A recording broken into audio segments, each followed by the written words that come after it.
Eric has a slight chip advantage. Brunson was 7-6 offsuit, and he calls a bet.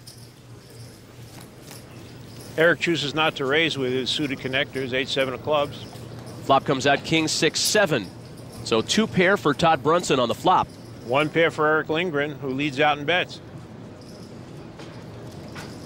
Brunson will raise it now to 1,900. It's a great flop for Todd Brunson. He's flopped 2 pair, and anytime you flop 2 pair heads up, you got a great hand. Lindgren calls. We know Eric's going to call. He does not get pushed around. Turns a 3 of spades, and Lindgren quickly checks. Todd is just thinking about how much should I bet. He really thinks he has the best hand, and he does not want Eric to go out. And Todd pushes out 4,000. Eric's got second pair. He doesn't really know what to do. This is a really dangerous turn. A straight's possible. Todd could just have a king and beat him. Lindgren folds. Like 1 bad laydown today, at least. He folded, but he tried to extract some information from Todd. Todd didn't respond. Back out to one of our outer tables now, where Chris Ferguson has a commanding chip lead over Cindy Violette. Yeah, Matt, and he's just put Cindy all in Cindy's call. She has a decent hand for heads up. She's got a king deuce suited. Chris not quite as good. He's got a 7-5, but all these cards are live. So anybody's hoping to make a pair here. Pair would probably do it. Flop is 3-10-7, a pair of 7s for Chris. Chris takes a commanding lead in this hand, and you can see the frustration on Cindy Violet's face. And now Cindy's going to have to get real lucky to win this hand and stay in the match. Turns an 8 of diamonds, no help for Cindy. The only card that can save Cindy Violet is a king. Rivers another 8, and the 2000 world champion Chris Ferguson eliminates Cindy Violette and advances on to the second round. More from the Golden Nugget right after this.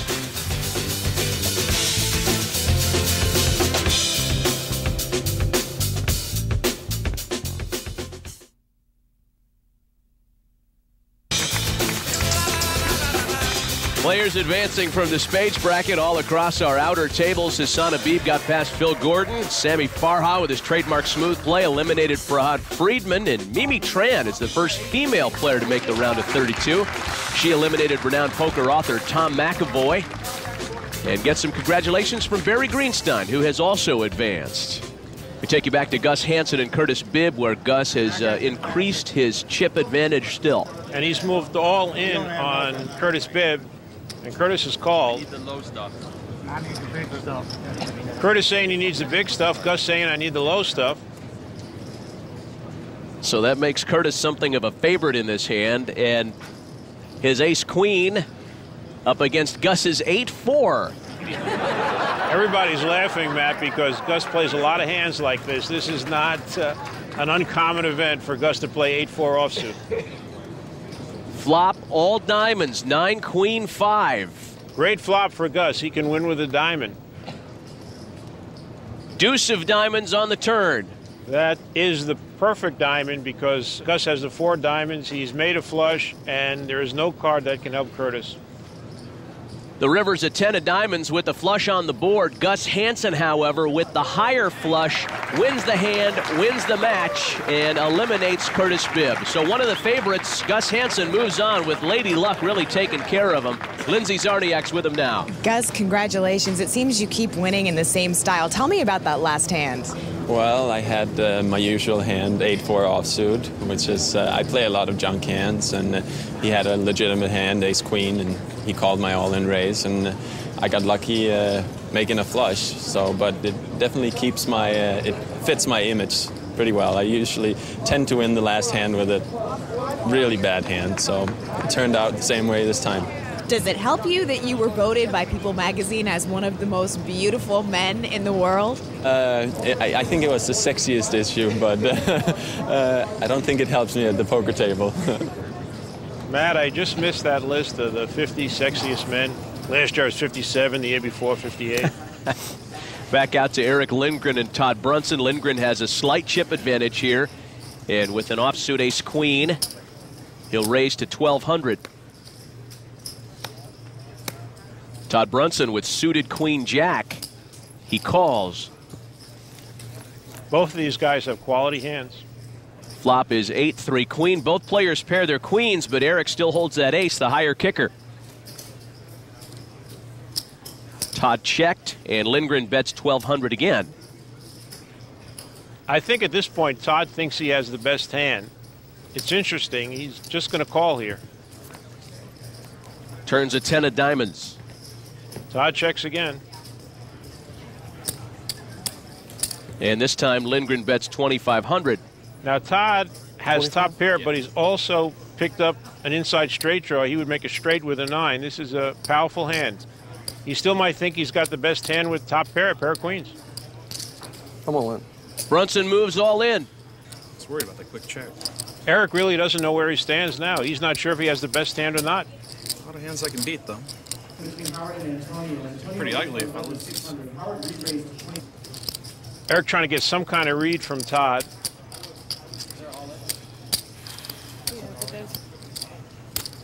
Man. He is showing the frustration he's feeling. And Todd's giving him nothing to read either. Man, I call. Lindgren calls. I'm not happy with my call. He's not happy, but he has the best hand.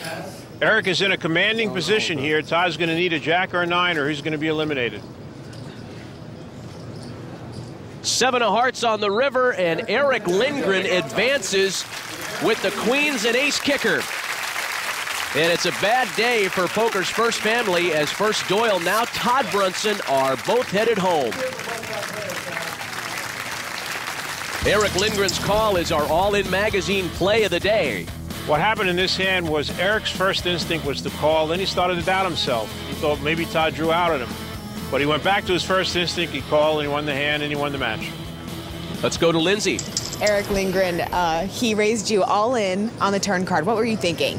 I was worried that he had beaten me on that turn card. I thought that 10 was a bad card for me, so I was scared, and he pushed all in. So it was a tough call, but I decided to gamble with him, and luckily I still had the best hand, and it held up. So I get to move on to the second round.